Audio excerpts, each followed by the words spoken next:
Good afternoon, everyone. Welcome to Angel Wallace Productions and God's Grace on Thee. Today is the 5th of September, 2024. It is Thursday. It is 1:12 p.m. here in Reno, Nevada. I want to continue with the Cry of the Phoenix, Chapter 4. Now, I'm skipping Chapter 3 because he talks a lot about various books and lists quite a few. So I thought that would kind of bore you. So I thought if you're interested, you could go and read that on your own. So let's begin with Chapter 4. And take note of the date, okay? Because whatever they talk about, even in the past, applies today. Chapter 4, recording number 2, Hatton, Thursday, December 14th, 1989, 11 o'clock a.m., year 3, day 120. Hatton present that we might work on the journal while we await Little Crow's arrival. Oberly, please request of someone who will have access to out-of-town papers to get today's New York Times. You will need it for reference. They are already releasing 45-year-old cover-up. Your government and military sent your soldiers into the area of atomic testing under full knowledge of the dangers and proceeded to continue the practice so as not to slow testing. Now you know this, and I know you know this, but finally there have been some confirming documents gouged away from the government's secret files and should be noted as confirmation for our disbelievers. And you will want the article in your file somewhere for later reference, for those who claim Dharma is but a nut. Pension funds alert. All right, get ready to listen and act if you can. You are in pension plan red alert. Private pension funds are insured by the Pension Benefit Guarantee Corporation, a quasi-private insurance fund guaranteed by the federal government. It posted a $1.5 billion deficit in 1988, and that is only the beginning. Many pension funds have invested your money in junk bonds, whose real value is not reflected on the balance sheet. Fraud, mismanagement, and malinvestment will wipe out the retirement pensions of millions of American workers, and the taxpayer will be forced to fund another multi-billion-dollar bailout. Except there won't be enough able to pay taxes to bail it out at any rate. Furthermore, the S&Ls will be in deeper trouble along the banks, and more bailout into the billions will be required there also again. The Labor Department Inspector General's office has already predicted that the pension bailout will exceed the cost of the S&Ls. I have been nudging you about this for months, Chelas. Private pension plans claim to represent $2 trillion in savings, but in reality, the figure is lower. Higher or lower, however, much of it is secured by what you should laughingly call the full faith and credit of the U.S. government. So far, their full faith and credit has been somewhat less than perfection. The crisis is going to hit during the next recession, when equity prices skid, junk bonds disintegrate, government revenues plummet, and the deficit moves into an even higher orbit. Congressional investigation of this pending crisis will give you only more government snooping and less privacy, and do nothing to prevent the crisis that awaits this industry. The S&Ls, farm credit, HUD, pensions, what's next? How about the entire insurance industry? And more is to come. Government-sponsored enterprises guarantee $800 billion in off-budget loans. Now, such agencies include the Federal National Mortgage Association, which is Fannie Mae, the Federal Home Loan Mortgage Corporation, Freddie Mac, the Farm Credit System, the Federal Home Loan Bank System, and the Student Loan Marketing Association, Sallie Mae. My, you once complained about Hatton's English. You speak in ever-increasing riddles that make Nostradamus shudder. Beloved brothers, you who are able in whatever capacity, get your money out of your pension plan, even if you have to take what you consider a loss. You are headed for losing more than little deduction in amounts owed. And as the business world moves into chaos and industries close, you will lose it anyway. A defunct company will pay no pensions, and further, there will be no funds remaining from which to pay from even those companies which survive for a while longer. Watch your Fannie Mae. This is just a bunch of disjointed items to share with you ones. It was not enough that your government worked to deliberately spread AIDS unto the unsuspecting, expendable class of your fellow men, but dear ones, you better watch your rear. Needling is a new form of terrorism which has struck New York City streets and is rapidly moving westward. The game is to strike out against anyone who is felt to be better or classier than self. In this instant, it began as a totally black gang game, but is now a tool of retaliation against anyone. The point of the game is to move around among the crowds. Christmas shoppers are a great opportunity. Watch carefully for affluent above-it-alls and walk up behind or beside an unsuspecting person and stick them with a hypodermic needle, preferably one previously used by one or more AIDS-infected persons. Now, this terrorism began in the black community and therefore was not mentioned in the New York papers until the candidate of choice, Mayor David Dinkins, was safely elected. And even then, little blind mice, it was most low-key and originally carried no race reference at all. I am sorry to note this, but you ones have become a land of most bigoted people against the whites. Further, for you ones who feel safe and secure in your Oriental or Native American minority groups, the BBB does not like you either. And they really don't like the Hispanics. Washington, D.C. It is a most sad situation which has arisen in your capital city. Whether considered justified or not, there is great discrimination against all other than blacks in that city of your central government.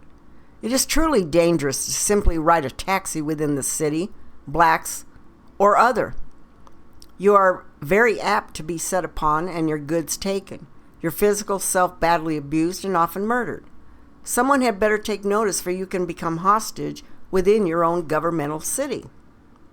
I do not condone any type of racist behavior.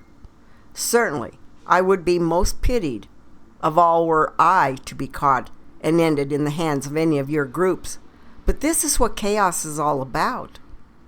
I have news for you who don't pay attention.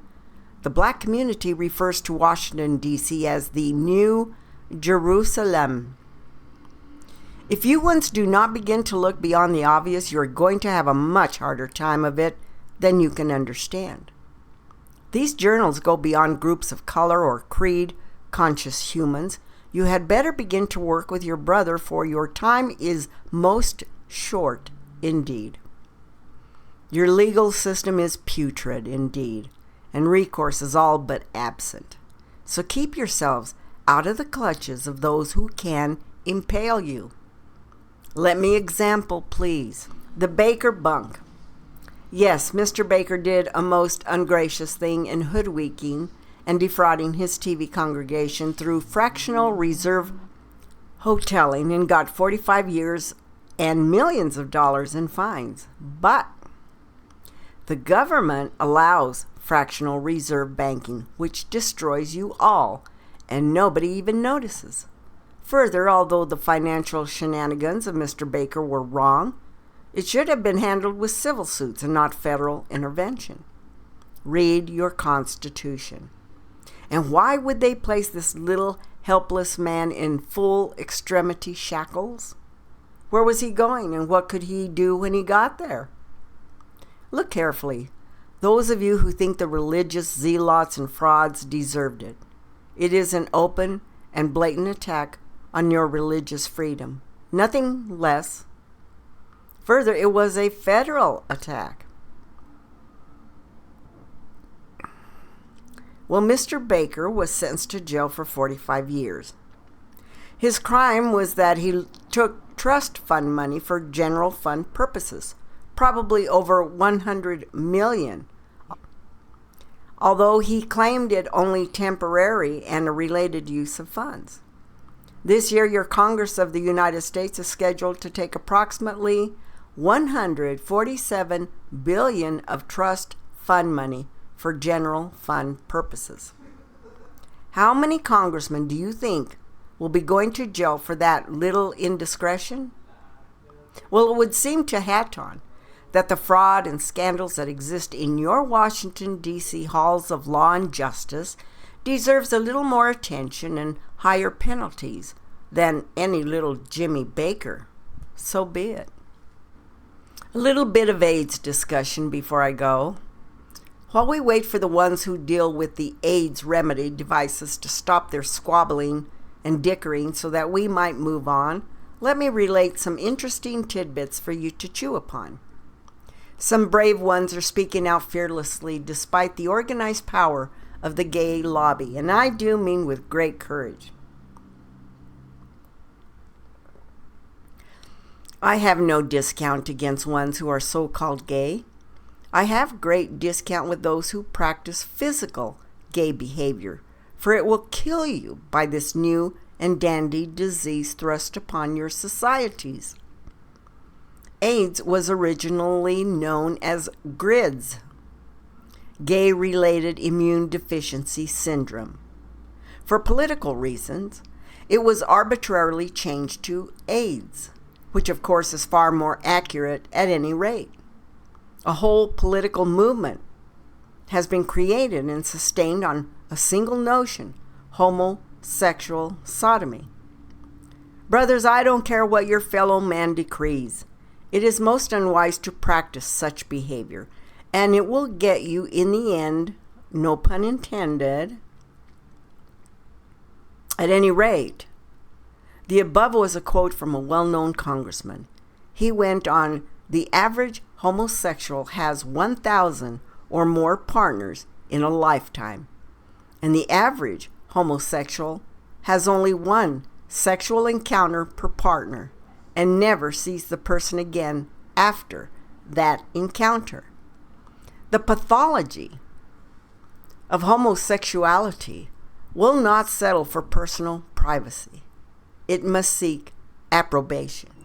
And so therein lies the dilemma. Mr. Congressman goes on to say, "We are all aware of the National Endowment for the Arts funding for the ranch of the late Robert Mapplethorpe, who managed to contract AIDS in his pursuit of child pornography and determining the distance certain objects can be inserted in the human body." I can also point to a U.S. Postal Service cancellation.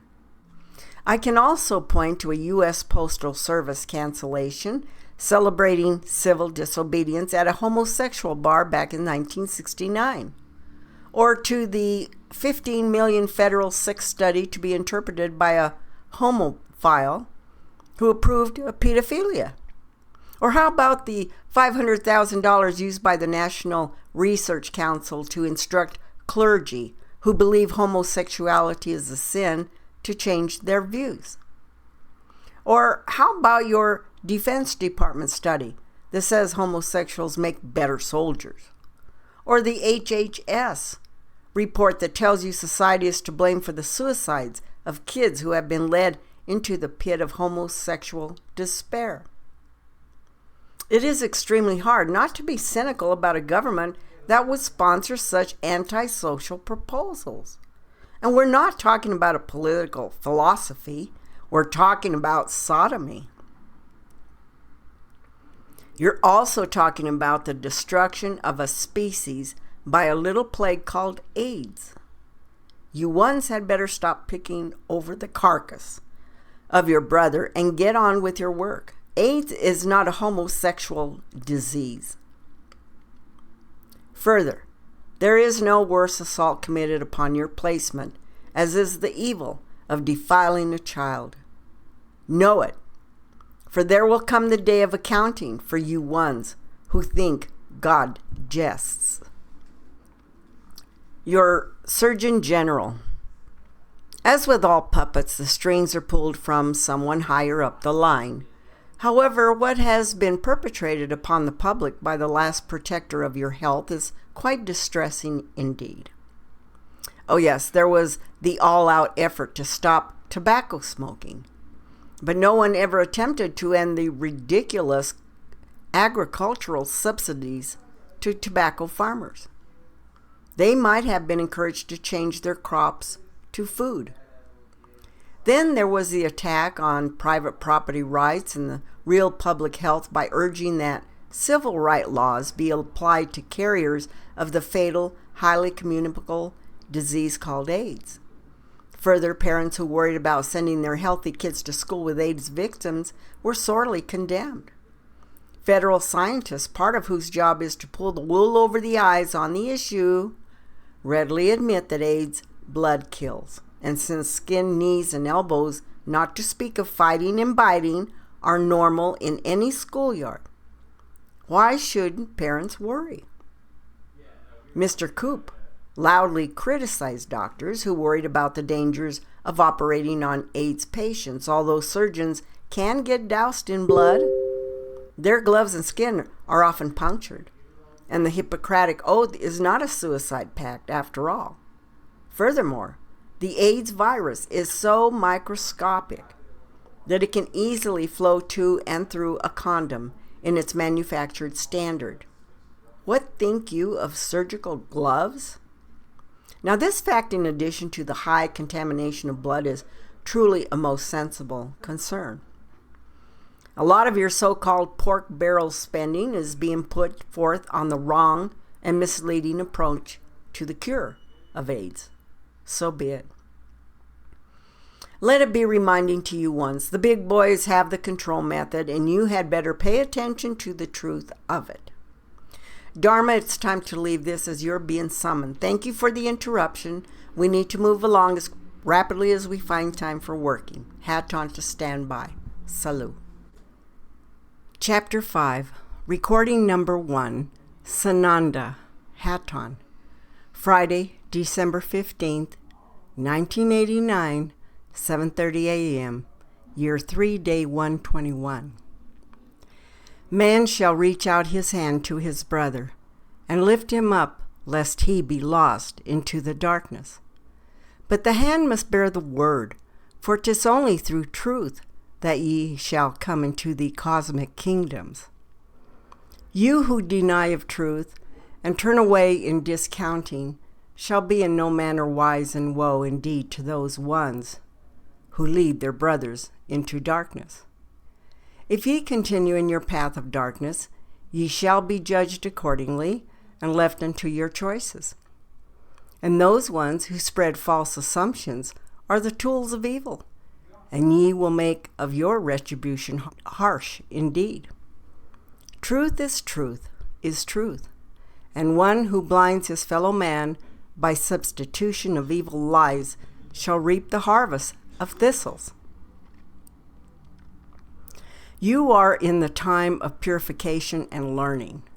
Chaos shall increase by unbounded leaps throughout each of your precious days upon your placement. You who act in wisdom will find the path lighted and the way cleared for your journey. The word is coming forth unto you. Now heed well that which is brought unto you, for if you but read it, the angels of Creator will cause you to understand. These ones are the final messengers unto you of humankind of earth. Dharma, you ones of my 4-cent chelas, shall please pick up the ancient oral truths of my beloved brother, Wamblisha, known to you as Little Crow, and format his oral presentation onto the pages of documents, that it can go in printed form unto Grandfather Aton's peoples. You will be given the strength to carry the burden. We shall give you frequent breaks from the writing, but plan that your days be filled. All of you with access to compatible computers in this group Perhaps Elfie might borrow Jean's at Jean's dwelling, if the programs can be made compatible. It will be for the putting to print of the 14 tapes. Mirakoye Oyasin. I shall probably have Dharma transcribed the sacred hill within. Now this shall be finished in 45 days from the 17th, that it be ready for final press by your counting, January 31st of 1990. The year you label 1990 shall be a most incredible year in your counting, and the long-awaited abundance shall come into your use. Do not make your preconceived notions as to how or from whence, for if you do, are most likely to miss the true route. Be patient and allow us to work the proper sequence. I hold your petitions. The great spirits of the ancients have come forth to touch and commune in Eleanor's behalf. If she will but open unto them, she shall be eased. She is to be told of their presence. And be most cautious about your reference to Little Crow, for to label him a medicine man is not to honor him for that which he actually is in truth. He is sent into humble human format to experience the same torment as all humans experience, but he is from the cosmic realms, as you are, to bring forth wisdom and the word of truth. He is a man of the age, old oral tradition, a wise man of knowledge, Wikasa Wakan. He bears great pain for his brother of an ancient lineage, but all must rise beyond thy colors and creeds, for ye shall be astounded at the mottled crew ye shall gather in the final gathering places. Aho. Make copies of the tape so that the original ones shall remain with Dharma, for I request ye hear them all before the book is long underway. So be it, and blessings upon you. I shall relinquish unto Commander Hatton, who will continue with some revelations about Revelation for the current journal. Walk strong within the golden light, for we of the cosmos walk with you. Adonai. Hatton present and ready to commence. Thank you. Avatars. We are going to speak first of avatars, for it is time all the blatherings be set to definition of oneness.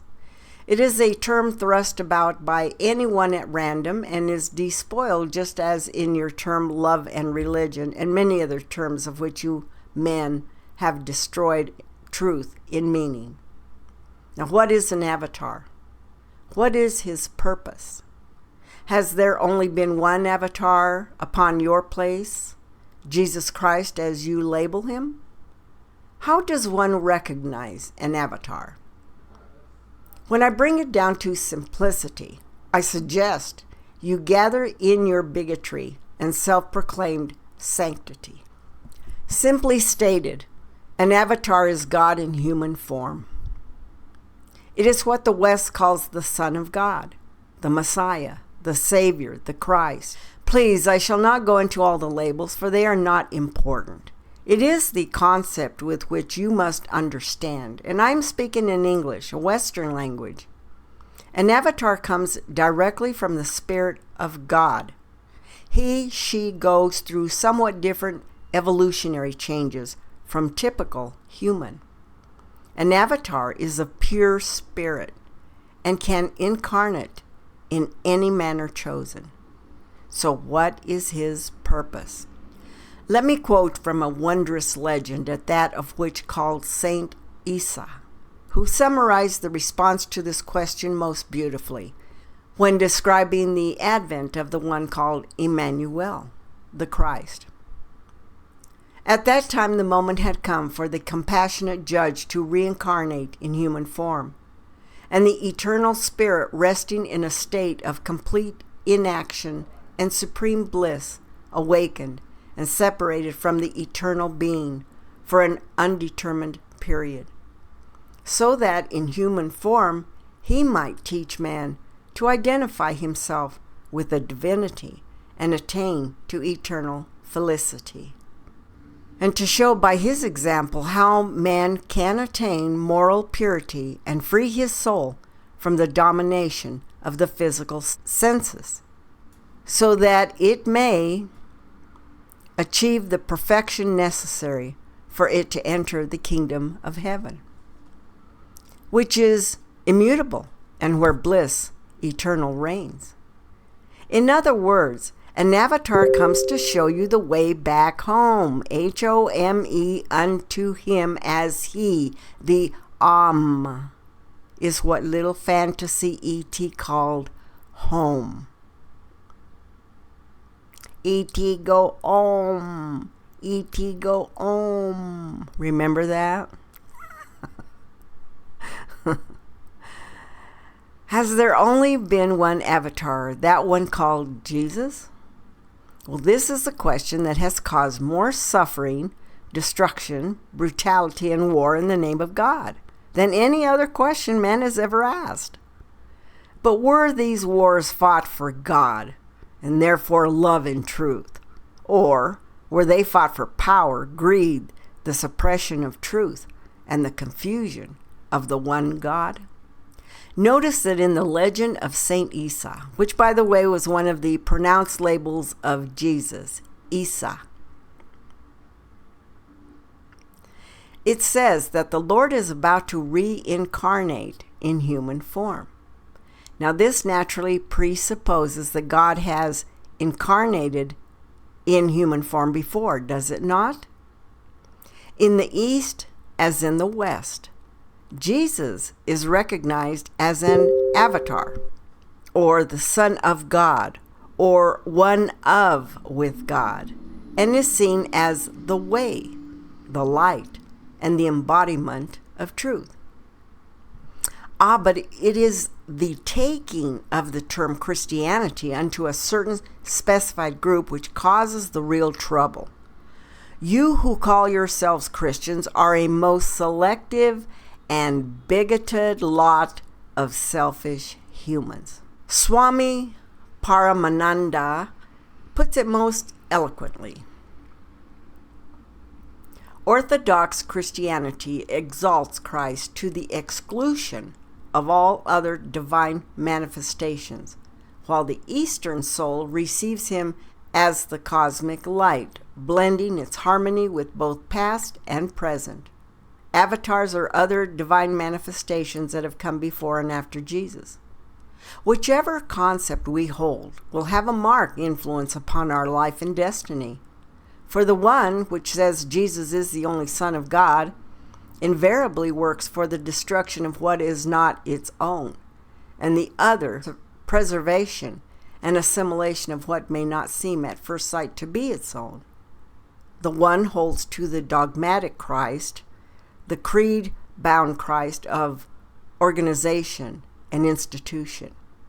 The other looks to that Christ who is the soul of divinity, who cannot be partitioned off any more than we can partition off the infinite sky. Well, it seems even those of the East get a little on the zealous and bigoted side in that they also would force their opinion upon the creed-bound Christian, and you end up the same. War and killing of those who believe differently from yourselves. Limits. How can one limit God, who is mother/father and is limitless? Can you determine that God can only come in one form? A carpenter's son called Jesus in one place, the Middle East, at one time in human history, and even on one planet? Of course not. To do that would be naive indeed. For God, who is eternal, omnipresent, and all-pervasive, can and has come in different manifestations in different parts of the world at different points in time. How can you ever use an exclusive word like only when dealing with the Christ the Lord, who is all-inclusive? Even in the Christian creeds, the word Catholic is used Catholic, meaning universal, and all-inclusive, of course. I knew all of you knew that. Well, think about those things which you clutch and espouse like robots. God comes in different forms or manifestations to different parts of the world to different societies in a way that he will be best recognized, accepted, and understood.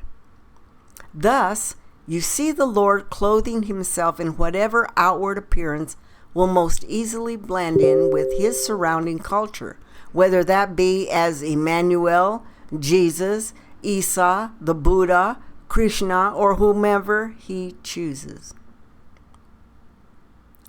As Satya Sai Baba, a great yogi, not avatar, living today, said, "To elevate man, to raise the level of his consciousness, God has to incarnate as man. He must speak to them in their own style and languages. He has to teach them the methods that they can adopt and practice." Further, as a reminder, Lord means teacher and way shower.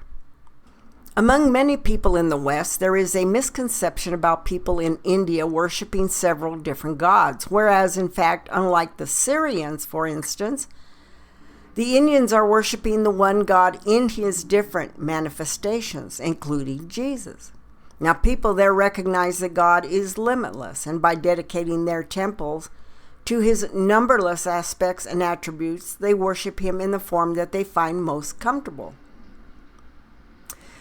Of course, that too is so humanized and narrowed that they have also missed the entire point at hand. They actually have ceased to even know that which they worship. Just as each of you is someone's child, someone else's spouse, brother or sister, employer or friend, but not 6 different people. So the fact is that God is perceived as the embodiment of righteousness in one manifestation, as the overcomer of obstacles in another, and as a source of learning, strength, or wealth is still others.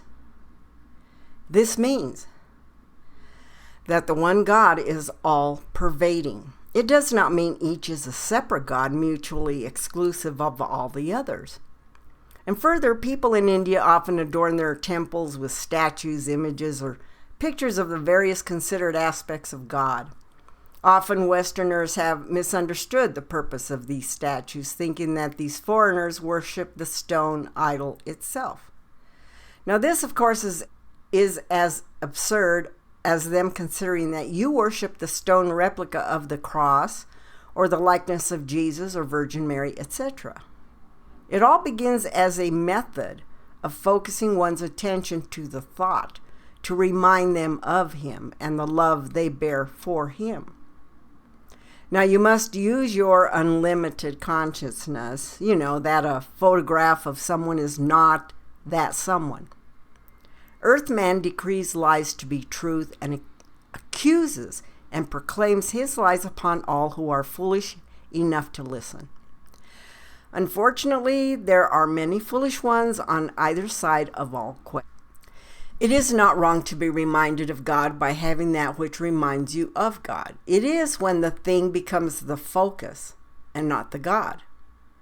Reminders are left for your attention in those things such as a reflection in a burial cloth, a miracle, a trinket cross about your neck. It is most sad for the ones called Christian above all others, for they have taken facts and distorted truths and proclaimed a doctrine of recognizing only one manifestation of God, while the Hindus, for instance, recognize all manifestations and wondrous aspects of Father/Mother God. Teach but one truth. The great teacher comes forth from age to age according to the needs of the age, and is revered by human beings belonging to the different yugas or ages with a name and in a form appropriate to the age, which is why the avatars have different faces and names, etc. But they always teach the same eternal truth. The different forms of God, or avatars, can be compared to water in various forms. The outer form of water changes in accordance to its environment. Thus, you see water change to snow, ice, sleet, hail, fog, mist, and rain, as the environmental factors affecting its outer form change. But its basic components are the same. It's still water. Just so the outer forms of God change in accordance with the environmental, societal setting into which he has come. But his basic components are the same. He is still God. To deny the divinity of other avatars than the manifested form of the Jesus Christ is like saying the basic component of water is not 2 parts of hydrogen to 1 part of oxygen. The basic components of all avatars are truth and love. They are all the embodiment of truth and love. They are all logos, the living word of God made flesh. Further, God incarnate will always wear a sign upon his countenance that he can be recognized in truth. To fully appreciate that which I'm saying, you must carefully examine the teachings of all avatars. For at any time throughout your history as a planet, there is truth put forth to all corners of the world, to all people present. That includes unto places whereby you can find no method of travel from one place unto another.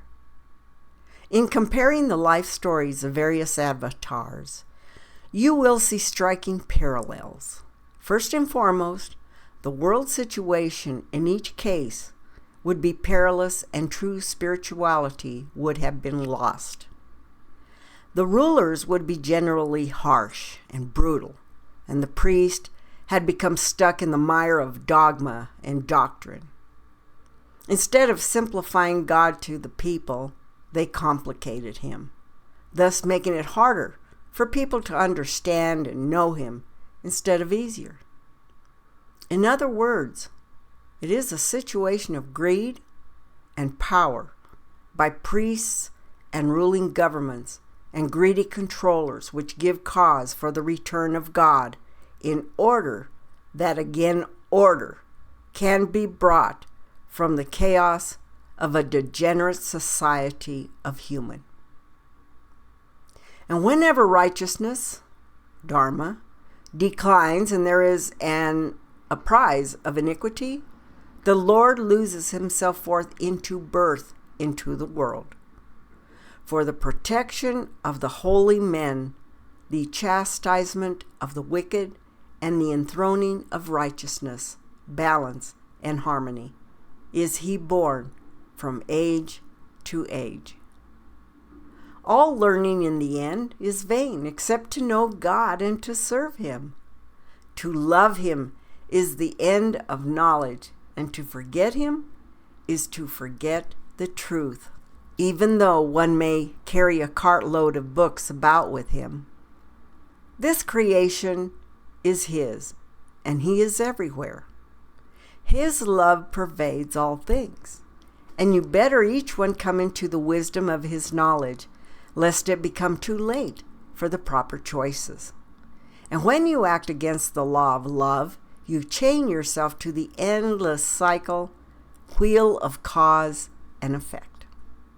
And this is why it is so foolish to conjure that one's coming from the cosmic realms of the heavens at this historic time would come in hostility to enslave you as species. You do not traverse the earth as we do if you have not learned of these lessons. A very, very wise man upon your place says something well worth repeating. Yes, with realization, direct personal spiritual experience, gnosis, but not with book knowledge. Now he alone is learned who knows him. As letters are symbols of speech, so are various forms of manifestations of God. He is the enjoyer of all sense objects. He is within and without all beings. He who knows God is all and in all, and consequently loses all sense of otherness. He alone escapes from the prison of I amness. In self-who, egoism is bondage. In losing the self-ego is freedom. This very wise man said these words at 9 years of age in your counting. Ah yes, your master teacher is returned. Not exactly the way you thought it would be. So be it. Aho. You had best get thy actions cleansed a bit faster, for your clocks are ticking out their last cycle of this age. And you all come from but one, and eventually shall return to that one. And your relatives are all but about you in everything you see, hear, smell, touch, or taste. And far beyond those dimensional things into that which you cannot see, hear, smell, touch, or taste. Infinity. Ah, yes. All are your relations. The winged, the finned, two-legged, four-legged, and the sub-microscopic to the supra-macroscopic. All things are connected, and we bring forth these words for all our relations, for we too are your relations. Mitakoye oyasin. Aho. I am Hatan to depart to stand by. Thank you, and I bid you a good day. Thank you, Chela. Salut.